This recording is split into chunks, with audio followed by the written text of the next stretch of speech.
Herkese merhaba, mutfağıma ve kanalıma hoş geldiniz. Bugün sizlerle birlikte bu sıcak günlerde içinizi ferahlatacak, kreması ipek gibi olan çok lezzetli limonlu pasta tarifimi paylaşacağım.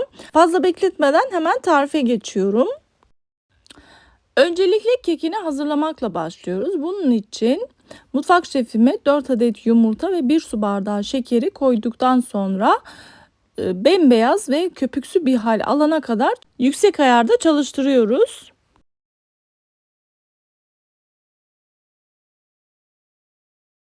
Evet, gördüğünüz gibi yumurta ve şekeri çırptım bu şekilde. Kıvamının bu şekilde olması gerekiyor. Burası çok önemli.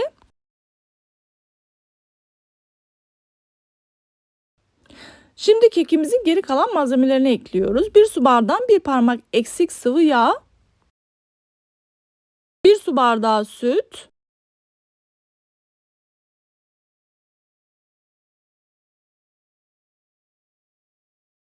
yarım limonun suyu. Ben 1 adet limonu sıkmıştım. Diğer yarısını üzerine gelecek olan sosu için kullanacağız. 1 adet limon kabuğu ekledikten sonra diğer tarafta kuru malzemelerini karıştırıyorum. Özellikle un miktarı çok önemli. Ama dikkat edelim lütfen, her unun kalitesi değişebiliyor. O yüzden kontrollü bir şekilde eklemenizde fayda var diyorum. Ben burada 1 su bardağı ve 1 su bardağından 1 parmak eksik un kullandım. 1 paket kabartma tozunu da ilave ettikten sonra eliyorum bu şekilde. Şimdi makinemi tekrar çalıştırıp azar azar ununu ilave ediyorum. Bu arada bir hatırlatma yapmak istiyorum. Eğer videomu beğenirseniz beğenmeyi ve bir sonraki videolarımdan haberdar olmak için bildirimleri açıp kanalıma ücretsiz abone olursanız çok mutlu olurum. Yorumlarınızı da çok merak ediyorum. Beni yorumsuz bırakmayın inşallah.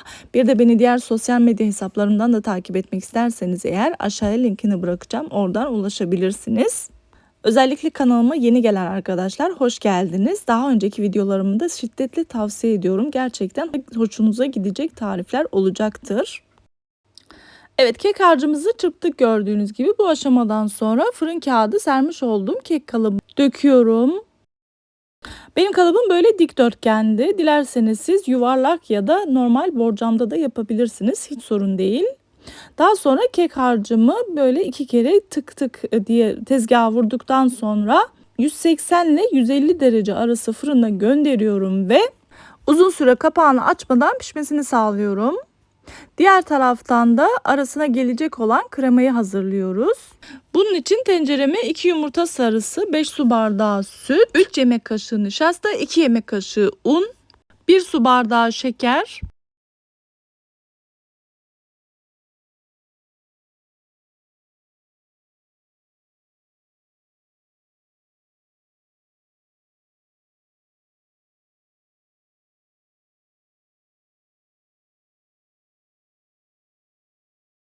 krema özellikle nişastalı olduğu için pişirmeden önce mutlaka bu karıştırma işlemini yapınız arkadaşlar. Yoksa dibine çökecektir.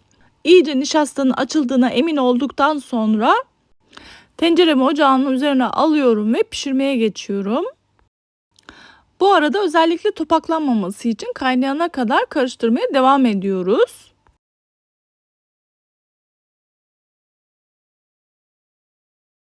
Evet, gördüğünüz gibi krema koyulaşmaya başladı. Daha da koyulaşacak. Bu aşamada lütfen bırakmayalım. Bu şekilde pıt pıt göbek atması gerekiyor. Evet, gördüğünüz gibi kremam göbek atmaya başladı. Bu aşamadan sonra ocağımın altını kapatıyorum ve burada bir paket vanilya katmam gerekiyordu. Ben unuttum, daha sonradan kattım. Hiç sorun değil. Bu aşamadan sonra soğumasını bekliyoruz. Soğurken de üzerini mutlaka streçle kapatıyoruz ki hava alıp üzeri kabuklanmasın. Evet arkadaşlar, gördüğünüz gibi kremam soğudu. Bu aşamada yumuşak 125 gram tereyağımı ekliyorum ve makinemi çalıştırıyorum.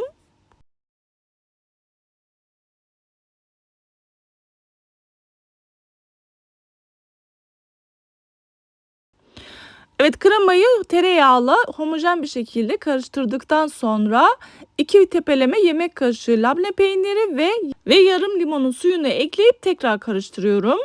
Bu aşamada ben görüntü bozukluğu olmasın diye limon kabuğu kullanmadım. Dilerseniz siz kullanabilirsiniz.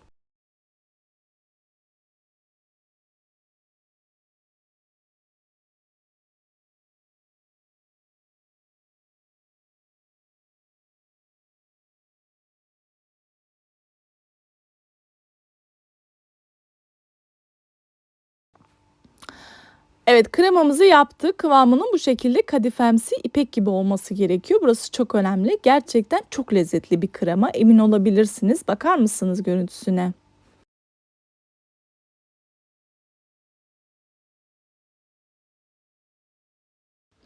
Evet, bu aşamada kremayı soğuyan kekin üzerine döküyorum ve dengeli bir şekilde yayıyorum ve soğuması için buzdolabına kaldırıyorum.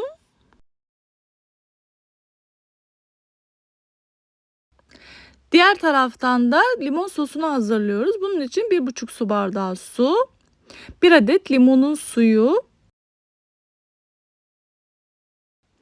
rendelemiş olduğum limonun kabuğunu 1 çay bardağı şekere ekliyorum ve kabuğun kokusunun ve renginin özellikle çıkması için bu şekilde ufalıyorum. Burası çok önemli.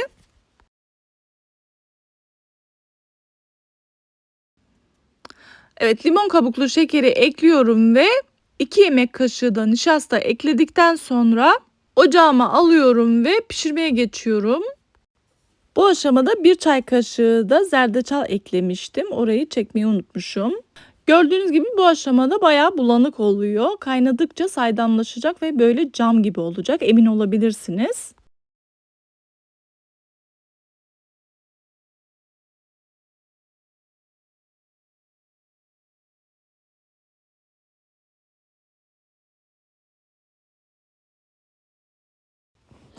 Evet, gördüğünüz gibi limon sosum kaynamaya başladı. Bu aşamada 1 tatlı kaşığı tereyağı ilave ediyorum ve tereyağım iyice eridikten sonra bu sosu süzgeçten geçiriyorum. Evet, limon sosumu süzgeçten geçirdikten sonra iyice soğumasını bekledim ve soğuk olan kremanın üzerine bu şekilde dengeli bir şekilde dağıttım.